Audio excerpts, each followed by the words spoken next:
Hello, this is Sierra and welcome to another video. Today we're doing another part inside of the Hermit Rescue, which is a lovely world and Hermitcraft Fanfiction. If you haven't watched any of the other parts, be sure you do so because spoilers! And of course, I won! Same thing that I keep repeating, like, this has lovely world spoilers. Happens after I won. So if you want to watch that real quick, do it. Because then you won't be spoiled. Pretty much. Of course, this is not canon, so this isn't actually going to happen. But yeah. It's just me having a little fun and seeing what happens. Pretty much. Let's get into it. Shall we? Pot butter. It didn't take me all that long to find the individual once again. Sure enough, my eyes had not been deceiving me. As I walked down the birch and spruce checkered path, trailing them as I could also see Chris not too far away, no doubt having caught on to what I was doing, and trying to find them before I did. Unfortunately for the Stampy spy, I already had him in my sights. I took a little more time than I needed to make sure I had full control of the situation as I approached Hermit, who was wearing a red jumper. The young man startled back when he saw me approach, no doubt not realizing I'd been tailing him for the past 5 minutes. My apologies for startling you, I said with a sincere smile. I could see Chris lurking just behind one of the buildings, having spotted us. It was too far to hear itself. It's okay, I didn't see you coming, he admitted. It's getting dark out. Yes, I agreed, looking back up at the sky. I may have a place to stay, if you're willing to help me out with something. What's that? He asked curiously. Well, I've been finding people around these parts that aren't meant to be here. See, someone accidentally opened a portal to your world and brought you and some of your friends here. I know someone who can help fix the issue and get you home. But, the Hermit asked, raising an eyebrow, you're gonna need to help me and some of my friends deal with some business, maybe even cause a little bit of chaos, I replied simply. I'm not sure if I should.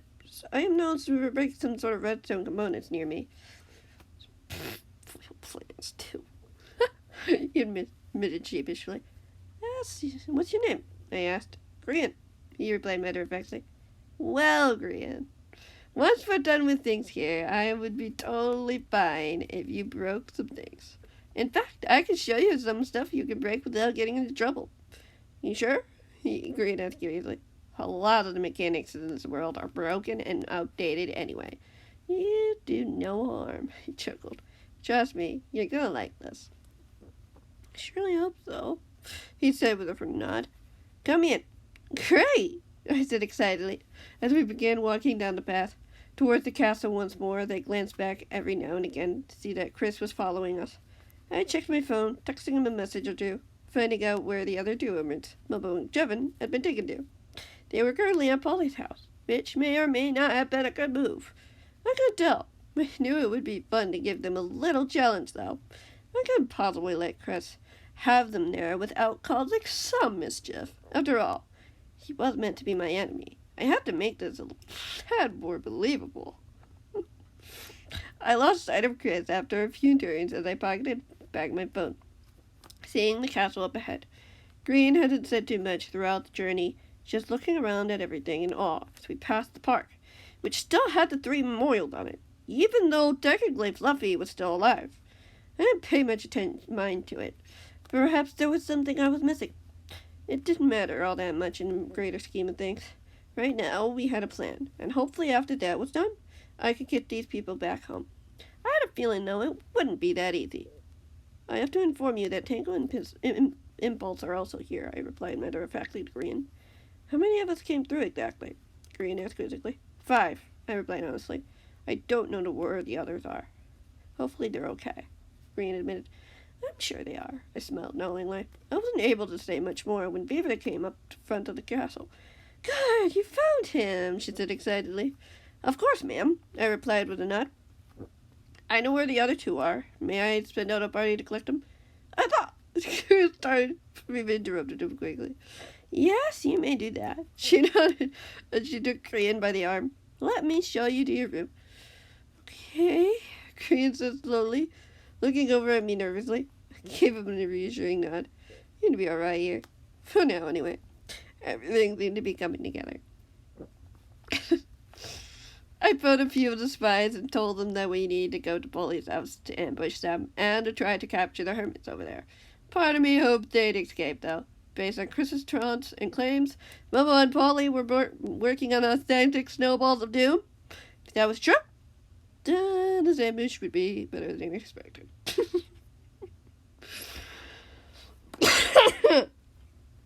We marched away towards the house, while I lagged behind, making sure that the spies were able to find the place. Sure enough, all chaos broke loose as snowballs went flying through the dispenser, shooting people high into the air as the balls of snow exploded as they fell to the ground. I couldn't see the reindeer or hermits anywhere, but I could only assume they had to be inside. We didn't stay long before I saw a few Stampy spies coming for us. I slunk away before they had a chance to see me, knowing that this would help convince Viva that I was trying. After all, I had captured 3 of the 5 hermits, all 3 coming with me willingly, of course. I had to make a promise to bring them home, and I planned to keep it. Viva didn't know that, though. She didn't need to. I made my way to get back to the castle, spotting a lot of my fellow spies a bit tattered and worse for wear. Turned out Chris had not been lying when he said that Polly and Mumbo had successfully made some legitimate snowballs of doom. I couldn't help but smile at that. Of course, the target and Viva would not like to hear the news. It meant that the hermits had a chance against us, which was better than nothing at all. Once I managed to get back to the castle, I went over to the bridge to find the castle empty. It was getting dark, and perhaps Viva went out to check on his target and give him updates. Or she was planning her next attack fairly soon. What exactly did the target want to do with the hermits? What did he think he would achieve with them? Why was Viva following his orders and doing as he said? I wasn't sure, but I would make sure no one would get hurt during this ordeal. I found ladders leading down as I climbed them to the room. Sure enough, as expected, I found out the 3 hermits. About time you showed up, Tango said simply. Mind explaining why we're all locked up in prison cells? It was his target's idea, not mine, I pointed out plainly. If I had a choice, I would have given you rooms where the spies live. I'm guessing Viva didn't trust you just yet. Why would she? We only just showed up, McCrane admitted. You don't have any air conditioning in this castle, do you? Sadly, no, I sighed. Prisoners, unfortunately, don't get that luxury. So, we're prisoners now, Impulse said with a frown. I don't consider you as such, but technically, yes, I admitted honestly. It won't be too long, though. At least you can let us out and walk around down here. At least, can you let us out to walk around down here? Tango offered. We won't go anywhere while you're explaining to us about what's going on here. I hesitated for a moment, looking back up at the ladder. I can't hear anything. All right. But as soon as you hear something, get back into your cells and lock the door. Sounds fair, Green agreed, as I went over to unlock each door as the 3 of them walked out, no doubt relieved to be out of the cells. I knew I would be if I was in their shoes. Alright, can you tell us the plan or is that secret? Tango asked, finally bringing up the question I knew was coming. I don't know. I have a plan. But it's mainly just watching what's going on, finding the right time to get you guys home without arousing suspicion. I've had some spies go after Mumbo and Jevin in Polly's house to help hold my case. Don't worry, they handle themselves well. Mumbo's here? Green asked, in bewilderment. Perhaps a little sadness. Yeah, I nodded. I have to warn you to avoid any flying snowballs. Noted, Impulse replied. Though it's hard to trust you when you're turning our friends like that. Chris get the idea. I just went with it. I said, I couldn't just know where they were and not do something. They were close to literally everyone anyway. It was not an easy target. Maybe you could find a way to sneak us there? Impulse asked her thoughtfully. I wish I could, but it'd be really tricky trying to convince Viva to take all of you. If anything, I would just take Green, seeing his reaction when mentioning Mumbo, I stated. What are you talking about? Green asked, looking away like on a guilty expression on his face. It's okay, Grian. I won't tell her. I assured him. Besides, it might be good for later on. What exactly will we do then? Just sit here and wait? Tango asked. Pretty much, I replied. Before I could say more, I heard what sounded like footsteps from above. I quietly gestured for the three of them to go back into their cells. They didn't argue, and I closed the doors quietly, stepping away just as Viva came down beside her was someone I didn't expect to see. Wait, how did you get him out of that trap? I asked quickly, alarmed to see grinning at the target standing before us. Did the others even know? Not yet, Viva said calmly. Your distraction was what I needed to get them out. Regardless if you succeeded or not, you got everyone from paying attention to him. You got everyone away from paying attention to him. I guess I did, I stuttered with uncertainty before regaining my composure. So what now? We wait until Stampy lowers his guard again, and then we attack. In the meantime, we can train these new recruits to do as we say, its target replied, narrowing his hollow eyes at me. I can take care of that, sir, if you're okay with that, I replied quickly. No, I don't think you will, the man frowned. I don't mind you keeping a watch on them, though, but I don't think you're trustworthy enough to train them. Yes, sir, I nodded my head, looking over at Viva. So what are we gonna do? Or so, perhaps? To be fair, there's not much the cat can do about it right now, Viva admitted. Though at least a week might be sufficient enough to get his new allies a little anxious about their friend's safety, if you know what I mean. I do, ma'am, I agreed. So we're just waiting, again. Yes, the target nodded. We shall see you later, then. Perhaps tomorrow for the start of training. When will we be able to go home? Tango demanded. As Viva made her way to the ladder, the target not too far behind.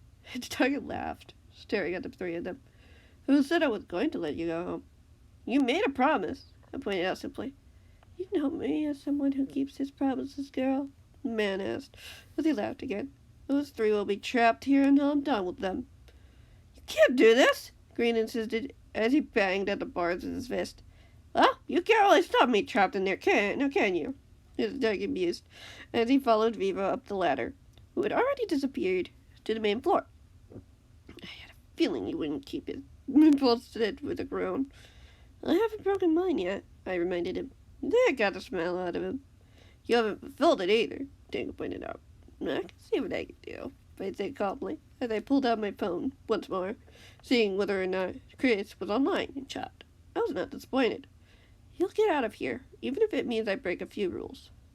You're in quite a rebellious mood today, Gray announced with a smile. This is what I was afraid of, and I'm not going to sit around and just let it happen, I said quietly, loud enough for them to hear. Can we come out ourselves yet? Tango suggested. So you can strangle at the target for all he's worth? Nah, not yet, I chuckled. They might hear you, and I don't want anyone asking too many questions. Fair, Tango sighed, leaning against the cold nether brick wall. But if I get a chance to. I shrugged and smiled, typing my message into the phone before putting it away. I had only sent one simple message to Chris. One simple message I knew he would take up the moment he saw it. We were getting these three out tonight. That I knew for sure. I'm gonna have to leave the finale for next time. I mean, to be fair, all these will probably be out at the same time. So, yeah. Anyway, thank you guys so much for watching. I hope you enjoyed. And, yeah, I'll see you in the next one, whenever that may be. Which will be soon.